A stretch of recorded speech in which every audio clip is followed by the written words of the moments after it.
First time we played Jet Set Radio Future was over at TGS, the last one that passed, and we were pretty impressed with what we saw. Fortunately, Sega recently sent us out a playable version that we actually have here in offices, and we've been messing around with it quite a bit.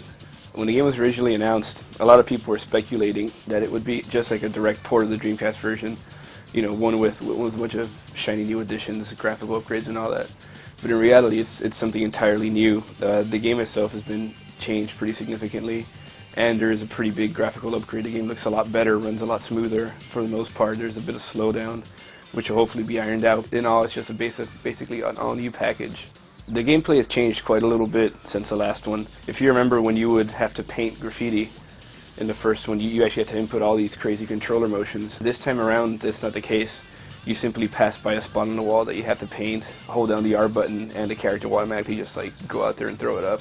The boost mechanic has changed significantly as well. Before, you were able to do it periodically, and it wouldn't cost you anything, but it also wasn't as effective. This time around, it costs you 10 cans of paint to actually enact a boost. But it's a lot more, it gives you much more of a boost, you know, makes you basically haul tail for quite a while, and there's a really cool graphical effect that accompanies it, which you can no doubt see on screen.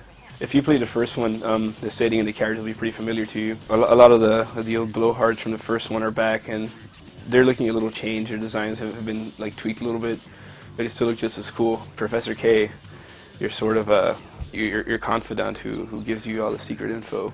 He's back too, and you know he's aged a little bit. His hair's kind of graying, and it's maybe not as off the wall, but he still has the same kind of attitude.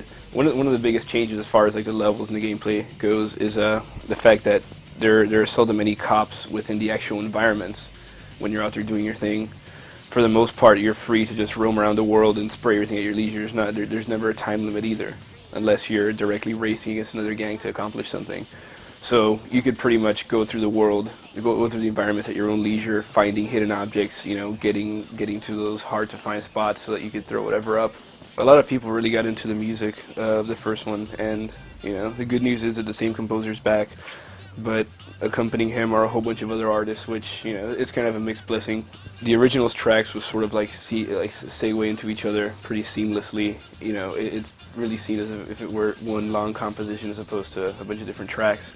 This time around, there's a bunch of licensed artists. Biss from Glasgow is in there.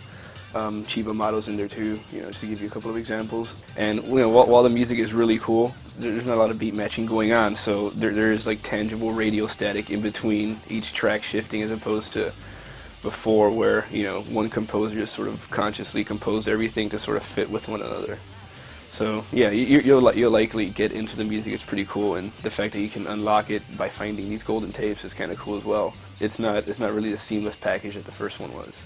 So yeah, we're pretty excited about this game. It's looking really rad.